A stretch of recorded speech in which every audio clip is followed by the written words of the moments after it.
Vlog के साथ हाजिर है आपकी खिदमत में। सबसे पहले मेरे चैनल को सब्सक्राइब करें, बेल आइकन प्रेस करें और लाइक भी करें और वीडियो ज़्यादा शेयर करें।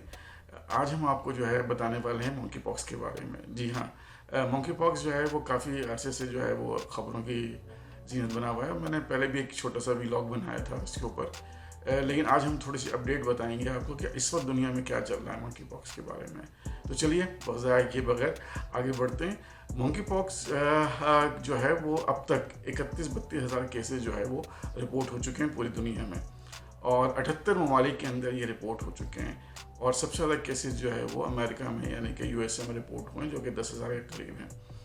अच्छा, डेथ्स की जहाँ तक बात है तो जो लेटेस्ट नंबर है उसमें यह है कि 2 मंकी पॉक्स की डेथ हुई हैं स्पेन के अंदर, एक ब्राज़ील में, एक इक्वाडोर में, और 8 केसेस जो है वो इंडिया में रिपोर्ट हुए हैं और एक डेथ हुई है इंडिया के अंदर।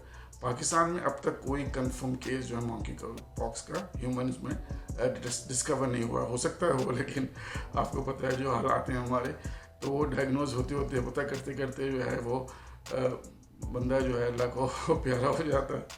तो इसलिए मैंने कहा कि थोड़ी सी अवेयरनेस दे दें आपको। अगर इस तरह की कोई साइंस सिम्टम्स हों, कुछ हों, तो आप फ़ौरन जो है डॉक्टर से रजू करें और चेक करवाएं अपने आप को। अच्छा, तो बात हो रही थी कि जी इंडिया और पाकिस्तान में जो है वो अभी कम केसेस हैं, लेकिन पूरी दुनिया में ये फैल रहा है। मंकी पॉक्स है क्या बेसिकली? ये बहुत ही रेयर किस्म की डिजीज, यानी कि आमतौर पे नहीं पाई जाती, लेकिन इसकी जो फैमिली है यानी कि ख़ानदान जो है वो समझ लीजिए चेचक पुराने ज़माने में होता था, 1978 में वो ख़त्म हो गया था। वो चेचक को स्मॉल पॉक्स कहते हैं, उसका एक फैमिली, उसके ख़ानदान का ये वायरस है और उसी तरह की एक बीमारियां पैदा करता है ये, लेकिन उस तरह का ख़तरनाक नहीं है। ठीक है, पहला केस जो है वो मंकी पॉक्स का आउटब्रेक्स का यानी कि फैलने का 1958 में डिस्कवर हुआ था। बहुत पुराना था ये, 1958 के अंदर। और कहाँ ये वायरस मिला था? ये वायरस मिला था कुछ मंकीज से, क्या कहते हैं, उनके अंदर यानी कि बंदरों में लेबॉर्ट्री में कुछ एक्सपेरिमेंट्स होते हैं, उन मंकीज के अंदर जो है वो ये मिला था वायरस, और इसी वजह से इसका नाम मंकी पॉक्स रख दिया गया। हालांकि अब तक ये बात पता नहीं चल सकी कि ये वायरस कहाँ से आता है, लेकिन एक्सपेक्टेशन यही है, उम्मीद यही है कि ये पायरामाइड्स यानी कि बंदरों वगैरह की या किसी इस तरह की नस्लों में, रोडेंट्स वगैरह में मिलता है ये। अच्छा जी, इसकी जो पहला जो इंसानी केस डिस्कवर हुआ था वो 1970 में हुआ था, यानी कि 58 में डिस्कवरी हुई थी इस वायरस की, लेकिन इंसानों में जो है 1970 के अंदर पहला केस मिला था। और अभी जो है वो 2022 के अंदर एक आउटब्रेक शुरू हो गया और फिर अफ्रीका से निकल पड़ा और हर जगह पूरी दुनिया में ये फैल गया। अच्छा, इसके साइन सिम्टम्स किस तरह के होते हैं? बिल्कुल जैसे फ्लू लाइक सिम्टम्स होते हैं, फीवर होगा, बुखार होगा, आपको सर्दी लगेगी और यहाँ पर जो ग्लैंड पता छोटे होते हैं वो फूल जाएंगे, थकन होनी शुरू हो जाएगी, आपको जो है मसल्स में पेन वगैरह शुरू हो जाएगा, हेडेक होगा और खांसी आएगी, क्या कहते हैं, आपको कंजेशन हो जाएगी गले के अंदर और थ्रोट फूट हो जाएगी, यानी गले में तकलीफ शुरू हो जाएगी। तो ये सारे के सारे, और इसके ये भी हो सकता है कि ये ना भी हो, तो ये सारे के सारे सिम्टम्स हैं। अगर इस तरह के कुछ सिम्टम्स आपको महसूस हो रहे हैं तो आप ज़रूर, क्या कहते हैं, इंसिस्ट करें डॉक्टर को कि भाई कि मुझे मंकी पॉक्स वगैरह चाहिए। खासतौर पर जब कोई ट्रैवल हिस्ट्री है या कोई आपके घर में कोई ट्रैवलर आया हुआ है या किसी से मुलाकात हुई है, तो ज़रूर कोशिश करें कि इसको एक्सक्लूड करा लें।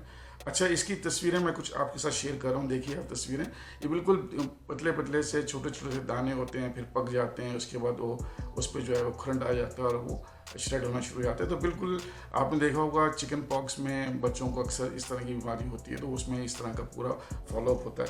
ये 2 हफ्ते से 3 हफ्ते जब वायरस लगता है तो उसके बाद ये सिम्टम शुरू होते हैं और उसके बाद आहिस्ता आहिस्ता ये रिकवर हो जाते हैं। तो बगैर ट्रीटमेंट के भी ये 3 हफ्ते 4 हफ्ते में रिकवरी हो जाती है। अच्छा, ये फैलता कैसे?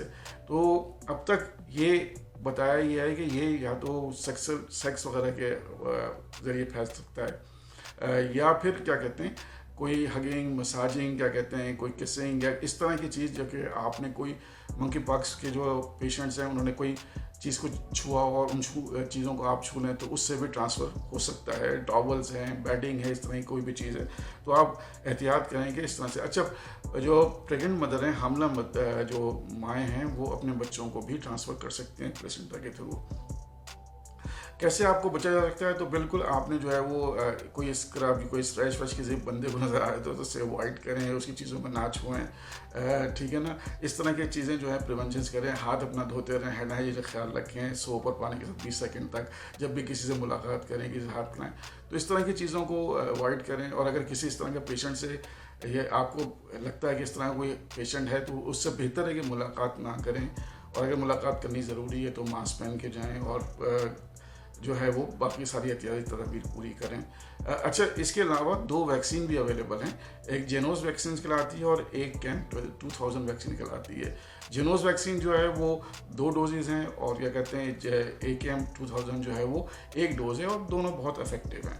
ट्रीटमेंट इसका कुछ भी नहीं है, एंटीवायरल ड्रग्स दे सकते हैं, लेकिन इसका ट्रीटमेंट नहीं है, सेल्फ लिमिटिंग डिजीज है, खुद को ठीक हो जाती है। लेकिन बुखार के लिए पैराडोल वगैरह इस्तेमाल किया जा सकते हैं। उम्मीद है आपको समझ में आया होगा कि मंकी पॉक्स के इस वक्त क्या हालात हैं और उसको कैसे बचाया जा सकता है और अपना ख्याल कैसे रखा जा सकता है। आप अपना ख्याल रखिए, दूसरों को भी ख्याल रखिए, और मेरी वीडियोज़ को शेयर करते रहिए, चैनल को सब्सक्राइब कीजिए। अल्लाह निगहबान, टेक केयर।